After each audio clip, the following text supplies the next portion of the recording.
Koy, nahiya ako kay Mami. Sino, Mami? Dalawa-dalawa Mami mo. Hindi kaya, isa lang yung Mami ko.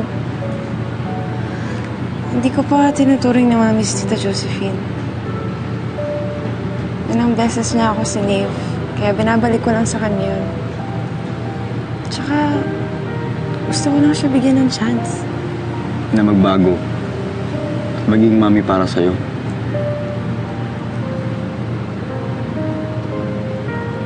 Oo.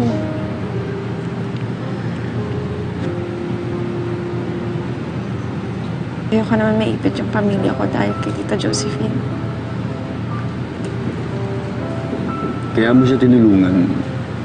Kaya mo binigay yung dugo mo sa kanya dahil may gusto ka mangyari sa inyo. May gusto kang maayos.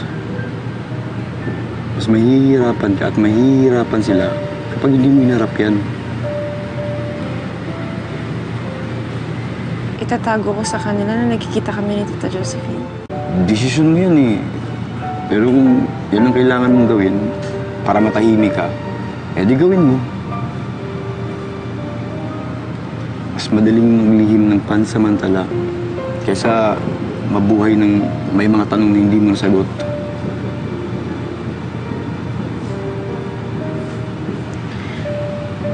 Ayoko lang kasing maging makasarili.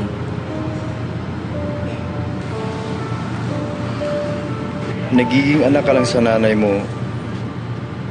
Wala namang masama dun. Nagpakatao ka lang.